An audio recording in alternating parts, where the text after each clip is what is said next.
Hoje eu vou compartilhar as minhas reflexões sobre os capítulos 7 e 8 do livro Uma Mulher Segundo o Coração de Deus, e basicamente o tema é aprender a amar o marido e praticar isso. Esses capítulos, eles são incríveis. Gente, eles são extremamente práticos, né? Não é só, uma teoria, sabe? Que coisa bonitinha. Não, é assim, ó, você vai fazer isso, você vai parar de fazer isso, você vai começar por aqui. E talvez este seja um dos temas mais negligenciados hoje, que é você amar o seu marido de forma prática. Realmente ser muito amorosa. Gente, principalmente na sociedade de hoje, sabe? Que as pessoas falam até, imagina se eu vou fazer isso pra macho. Gente, não é pra macho, é pro seu marido.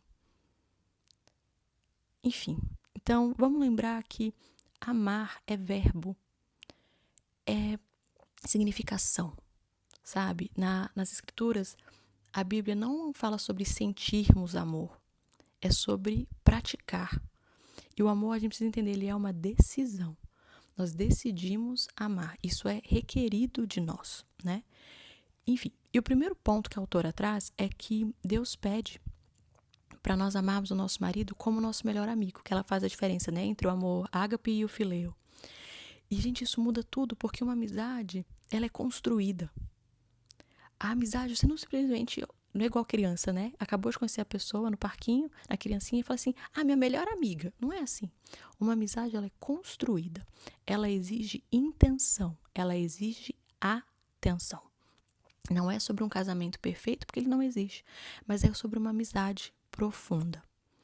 E ela fala algo que, para mim, impacta muito, que a forma como a gente usa o nosso tempo vai refletir o nosso ranking, né? Quem vem primeiro? Então, primeiro é Deus. E depois é o marido. E depois todos os outros relacionamentos.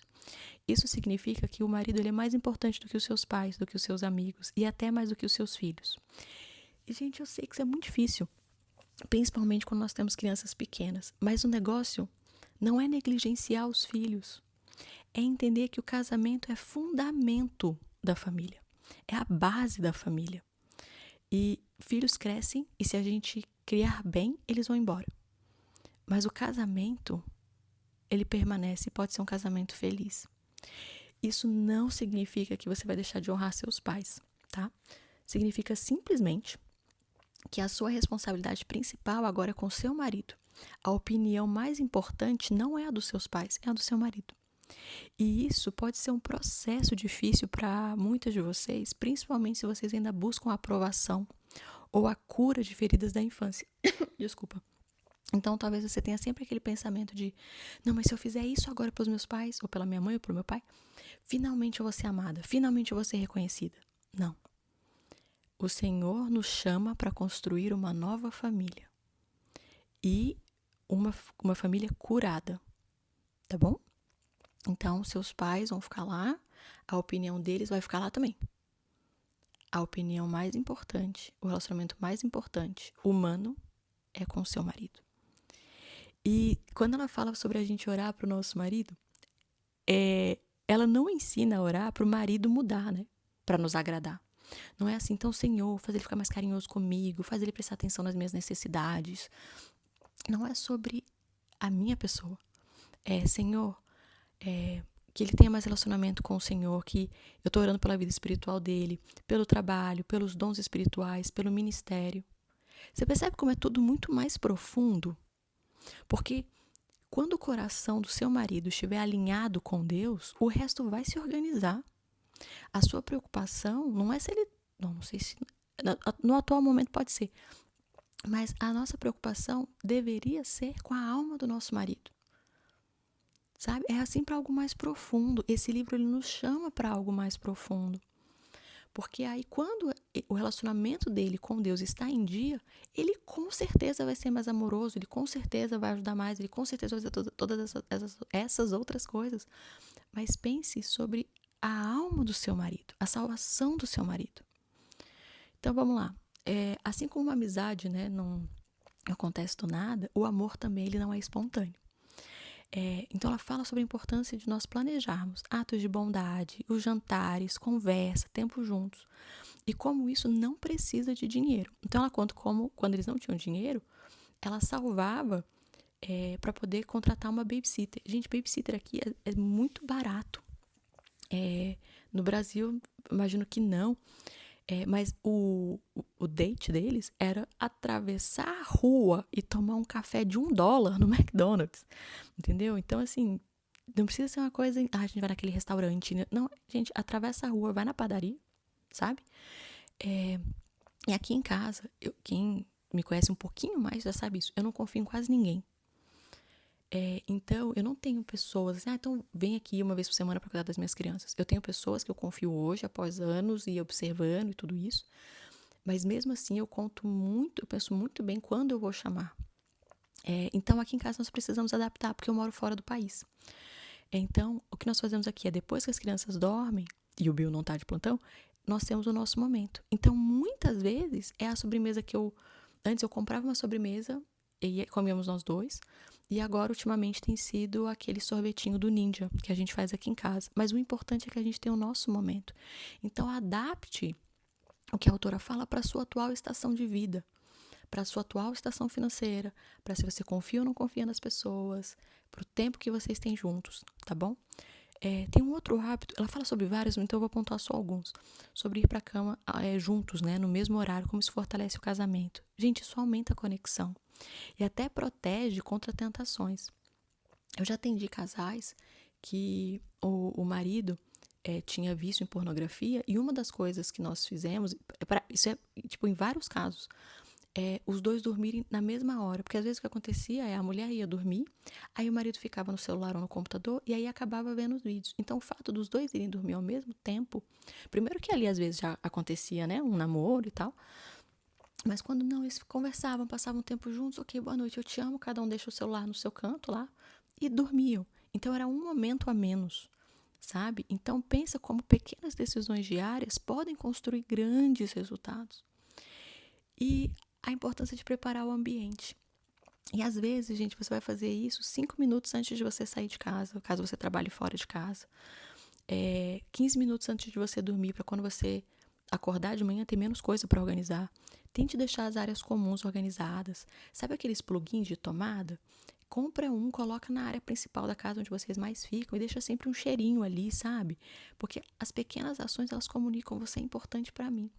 E um ambiente organizado, minimamente organizado, minimamente limpo, mas com cheirinho, já faz muita diferença. Às vezes flores, isso também faz diferença. Por mais que o homem não entenda, não se importe necessariamente com flores e cheirinhos, existe a memória olfativa, né? E também a visual. Quando você entra num lugar bonito, mais organizado, isso nos faz bem. Então, tente fazer isso pelo seu marido. Não precisa gastar muito dinheiro, sabe? Eu já contei aqui, não sei agora se foi nesse podcast, mas eu já contei sobre como, quando os meus pais não tinham dinheiro, a minha mãe pegava potinho de azeitona, colocava uma fita decorativa, né? Uma rendinha, e colocava mudinhas. Então, assim, não pense, tem que gastar uma grana. Não, é com o que você tiver. Torne o ambiente minimamente bonito. E aí vem sobre nós cuidarmos da nossa aparência. Não por obrigação, mas por amor. Porque, gente, nós também gostamos, né? Quando o marido se arruma pra nós. Então, dentro do possível, vamos lá, gente. Dá uma arrumadinha no cabelo, uma roupa, uma maquiagem. Gente, pode ser um brilhinho, sabe? Um protetor labial. Eu sei que tem pessoas que não usam maquiagem até por causa da religião. Mas o cabelo você pode pentear. Uma roupa sem rasgo, sem mancha de água sanitária também pode usar. Um perfuminho também, sabe? O máximo que você conseguir. Eu sei que tem dias que a vida acontece. Eu sei. Mas dentro do possível, faça isso. Eu vou compartilhar com vocês uma coisa que foi ao longo dos anos, atendendo muitos casais, eu ouvi também com uma certa frequência os maridos falando, poxa, eu chego em casa, ela tá toda, sabe, com a roupa manchada, o cabelo bagunçado, não sei o que, tarará. Gente, isso acontece de vez em quando, de vez em nunca, né? Vamos tentar. Mas quando isso é o padrão, o cara chega em casa, a gente tá com o cabelo todo bagunçado, a gente não tá se cuidando. Primeiro que isso diz sobre nós, a nossa falta de amor próprio, a gente precisa se amar, a gente precisa se cuidar. Mas ficou muito na minha mente o marido passa o dia inteiro fora, vendo mulheres bonitas, arrumadas, cheirosas, no seu melhor. E aí ele vai chegar em casa, vai ver a casa, um caos, suja, sabe, fedidinha, eu vou estar zoada. Tipo, como eu posso tornar o ambiente melhor para que ele queira voltar o mais rápido para casa. Isso também, obviamente, passa pelas nossas ações, pela forma como a gente fala com o marido quando ele entra, e eu vou falar sobre isso daqui a pouco. Mas ao longo dos anos atendendo casais, isso para mim ficou muito claro, sabe? Que eu posso tornar o ambiente, incluindo eu mesma, melhor para que o ambiente em casa, meu marido queira voltar o mais rápido possível para casa. E eu sei que quando a gente tem filho pequeno, isso normalmente não está na nossa lista de prioridades. Mas é importante, eu bato muito na tecla, nós precisamos estar dentro da nossa lista de prioridades. Então, cuidar de si precisa ser prioridade. Então, tirar o pijama, tirar a roupa manchada, tirar a roupa com rasgo, com a costura se desfazendo, pentear o cabelo, escovar os dentes. Nem pensa no seu marido, pensa que você merece isso, sabe? Se permita fazer isso por você. E aí você vai ver que isso também reflete no seu marido. Mas se coloque como prioridade dentro da sua própria vida, tá? Sabe? Então, e também você merece viver num lugar que tá mais limpinho, que tá mais organizado, que tem um cheirinho bom. Então faça isso, obviamente, pelo seu marido, mas faça isso por você, porque você merece. Você é uma filha de Deus amada. Se ame, sabe? Cuide de você. E, de novo, gente, não é sobre perfeição, é sobre intenção. Sobre a altura, eu tô lendo aqui minhas anotações, ela fala sobre receber o marido, ela fala algo tão simples, mas muito poderoso, que é quando o marido chega, a gente não começar com as perguntas e cobranças, sabe? Cadê o leite que você comprou? Porque você chegou essa hora, que não sei o quê. Eu sei que tem dia que a gente vai fazer isso. Mas que isso seja o quase nunca. E que o quase sempre seja o oi amor, como é que foi seu dia? Um beijo e um abraço. Aqui em casa as crianças fazem uma festa enorme quando o Bill chega. Eu preciso parar o que eu estou fazendo e ir lá nele. Eu sempre falo, oi amor, como é que foi seu dia e tal, não sei o que, tarará. Mas eu preciso voltar ao hábito. Então eu estou aqui falando uma coisa que eu realmente preciso melhorar, que é ir lá e dar o beijinho nele. E também, gente, ore. Sabe? Ore pro Senhor te dar bom humor, te dar paciência, te dar alegria. Porque, gente, tem vezes que o problema não é o marido, é o nosso cansaço acumulado, né? Tente fazer coisas que ele gosta. Pare de fazer o que ele não gosta. Tenham mais momentos de intimidade. Procurem o equilíbrio dentro do casamento, sabe? Ela fala sobre a técnica do sanduíche. Tente usar mais isso. Fale sim primeiro. Faça perguntas, depois fale sim de novo. Você vai ver como isso muda o clima na sua casa. Proteja o seu marido das suas próprias palavras, sabe? Preste atenção no tom de voz que você fala com ele, as palavras que você fala com ele, como você fala dele, sabe? De novo, vamos tentar transformar o nosso lar num lugar, nossa casa em um lar, num lugar que os nossos filhos queiram ficar, que o nosso marido queira voltar. E depois, isso é uma coisa que eu já também comentei em outros lugares, como a minha mãe foi muito sábia e fez isso, a ponto dos meus amigos quererem ir para nossa casa. Então, depois da escola, o pessoal fazia dever de casa, e aí a gente podia sair, né, brincar lá fora, enfim, tarará. Os meus amigos, as minhas amigas e amigos também, iam para nossa casa. Porque lá em casa não tinha gritaria, tinha sempre um bolinho, sabe? Tava sempre um clima gostoso. E isso é por causa do ambiente que a minha mãe fez ter em casa. Era uma casa minimamente organizada, uma casa minimamente limpa, minha mãe minimamente arrumada, minha mãe extremamente amorosa nas palavras, sempre disposta a nos ouvir, sempre com palavras de encorajamento. Então vamos nos transformar nessas mulheres que transformam a nossa casa em um lar, para que o nosso marido chegue em casa e seja um refúgio do mundo. E ore por isso, sabe? Então, o objetivo não é mudar o seu marido, mas permitir que o Senhor transforme o nosso coração. E aí isso vai trabalhar o nosso egoísmo, nosso orgulho, nossa necessidade de controle. E aí sim a gente vai conseguir transformar a nossa casa em um lar.